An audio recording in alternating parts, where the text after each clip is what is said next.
Merci, Monsieur le ministre. La parole est à Monsieur Nicolas Sansu. Merci, Monsieur le Président. Monsieur le secrétaire d'État à l'Industrie, je tiens à attirer votre attention sur l'accélération de la réduction du réseau postal.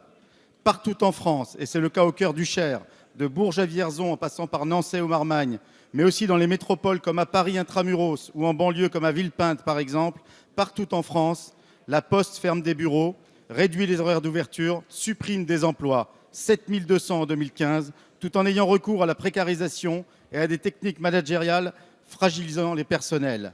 Alors que nos concitoyens ont besoin de services de proximité, aussi bien en milieu rural qu'urbain, pour la distribution du courrier et l'accessibilité bancaire notamment, les choix de rentabilité financière de court terme qui sont opérés par la Poste contreviennent à la nécessaire égalité des citoyens, valeur fondamentale de notre République. En effet, la régression du réseau postal touche d'abord nos concitoyens les plus fragiles. C'est le retraité isolé qui attend son journal dans la matinée et qui ne l'aura qu'à 15h ou 15h30. C'est la personne allocataire du RSA qui trouvera porte close pour faire son retrait sur son livret. C'est le commerçant ou artisan qui ne pourra plus effectuer ses opérations entre midi et 14h. Et dans le même temps, le bénéfice de la Poste a bondi de 23,9% en 2015 à 635 millions d'euros pour un chiffre d'affaires du groupe qui lui a grimpé de 4% à plus de 23 milliards d'euros. La Poste a également reçu 318 millions d'euros de l'État grâce à l'effort de tous les habitants de notre beau pays à travers le crédit d'impôt compétitivité emploi. Monsieur le ministre, si le chemin emprunté par la Poste fait gronder villes et campagnes, c'est qu'il rompt avec l'égalité territoriale et républicaine qui a fait la grandeur de ce service public et de notre pays. Alors que la Poste, entreprise publique à 100%, n'a pas de problème financier, allez-vous donner des instructions pour que les nécessaires évolutions se déroulent dans le respect de nos territoires et de ses populations? Merci, Monsieur Sansu. La parole est à Monsieur Christophe Sirugue, secrétaire d'État chargé de l'Industrie. Merci, Monsieur le Président, Mesdames et Messieurs les députés, Monsieur le député Nicolas Sansu.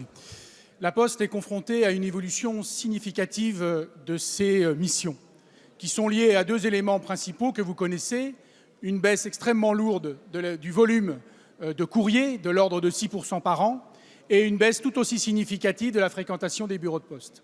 Dans le même temps, la Poste est soumise à des obligations légales liées à la loi du 2 juillet 1990 qui lui impose que 90% de la population de chaque département soit située à la fois à moins de 5 km et à moins de 20 minutes en voiture du premier point de poste auquel il peut s'adresser.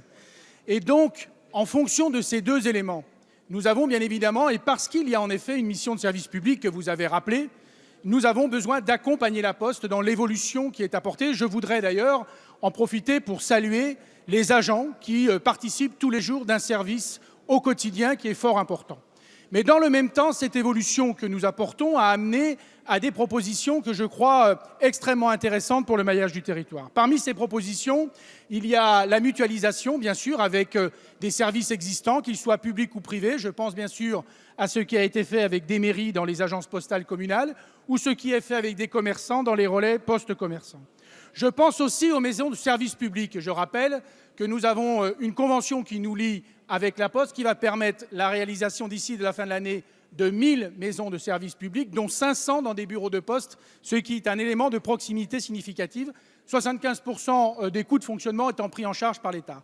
Et puis je voudrais souligner également combien l'évolution des facteurs guichetiers est une évolution importante, notamment en territoire rural, puisque cela permettra à la fois d'avoir des facteurs, d'avoir un service apporté. Il y a de cette part un engagement fort de l'État qui me semble correspondre aux objectifs que vous avez mentionnés dans votre question, Monsieur le député. Merci. La séance des questions au gouvernement est terminée. La séance est suspendue.